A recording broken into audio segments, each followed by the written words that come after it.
حضرت عائشہ فرماتی ہیں کہ ایک عورت رسول اللہ صلی اللہ علیہ وسلم کے پاس آئی تو وہ اس قدر روئی تو مجھے اس پر ترس آ گیا۔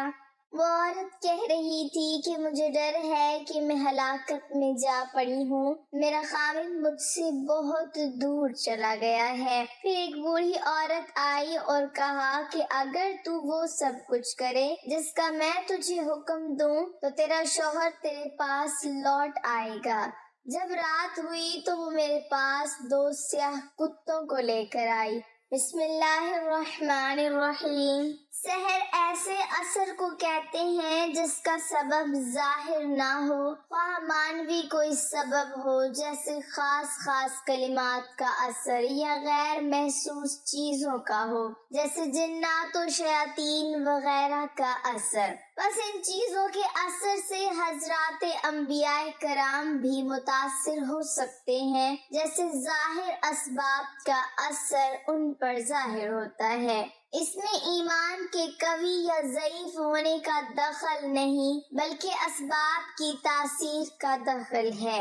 اور رسول اللہ صلی اللہ علیہ وسلم پر سحر کے اثر کا ہونا احادیث صحیحہ سے ثابت ہے۔ حضرت صلی اللہ علیہ وسلم پر لبید یہودی اور اس کی بیوی نے جادو کر دیا تھا۔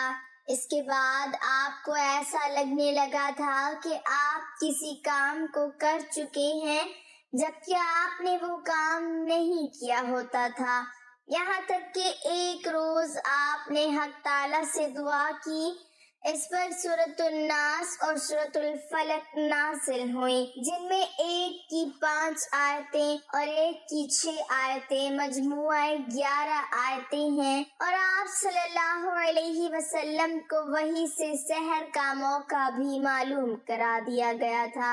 چنانچہ وہاں سے مختلف چیزیں نکلی جن میں سحر کیا گیا تھا، اور اس میں ایک تانت کا ٹکڑا بھی نکلا جن میں 11 گرہیں لگی ہوئی تھی۔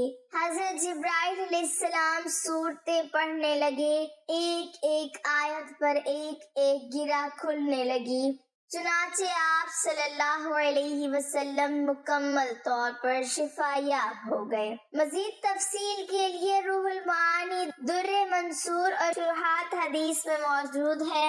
ابن نمیر نے حشام سے، انہوں نے اپنے والد سے، انہوں نے حضرت عائشہ رضی اللہ تعالی عنہا سے روایت کی، کہا کہ رسول اللہ صلی اللہ علیہ وسلم پر بنی ضریق کے ایک یہودی لبید بن عاصم نے جادو کیا، یہاں تک کہ آپ صلی اللہ علیہ وسلم کو خیال آتا کہ میں یہ کام کر رہا ہوں، حالانکہ وہ کام کرتے نہ تھے۔ ایک دن یا ایک رات آپ صلی اللہ علیہ وسلم نے دعا کی، پھر فرمایا کہ اے عائشہ، تجھے معلوم ہوا کہ اللہ جل جلالہ نے مجھے وہ بتلا دیا جو میں نے اس سے پوچھا۔ میرے پاس 2 آدمی آئے، ایک میرے سر کے پاس بیٹھا اور دوسرا پاؤں کے پاس۔ وہ دونوں فرشتے تھے۔